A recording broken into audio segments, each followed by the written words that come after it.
CCleaner je gotovo postao redovan program na Windows računarima. Svi ga koriste, redovno čiste računar i misle da ga tako ubrzavaju. Ali da li je zaista tako? Ostanite uz ovaj klip i u nastavku ćete saznati.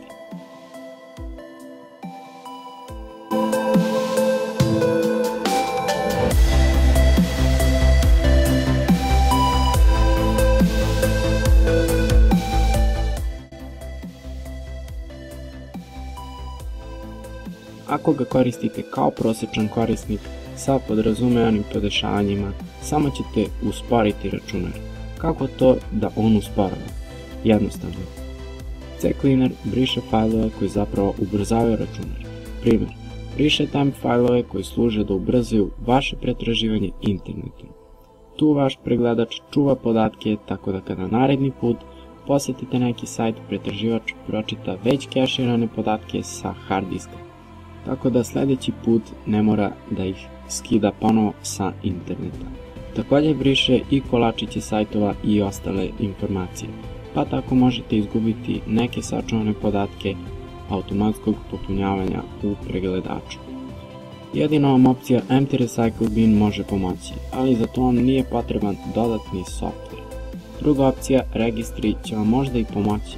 To možete koristiti s vremena na vreme.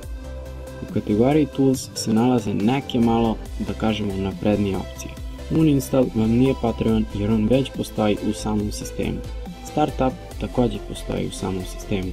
File Finder i System Restore također. Jedino Drive Vapor opcija nije loša, ali se ne preporučuje onim manje iskusnim korisnikom. Ovom opcijom brišete fajlove tako da ne mogu biti više vraćeni čak ni pomoću recovery alata. I na kraju, da li je CCleaner potreban, jer on, a ni ostali slični programi ne pomažu nešto specijalno računaru. Jednostavno samo skupe sve već postojeće funkcije u jednom programu i vama je onda lakše da ih koristite. I to je to u vezi ovog klipa, nadam se da sam pomogao s ovim klipom i malo vas približio toj temi. Ukoliko vam se sviđa ovaj klip, lajkujte ga, šerujte i pretplatite se na kanal ukoliko već niste. Pozdrav!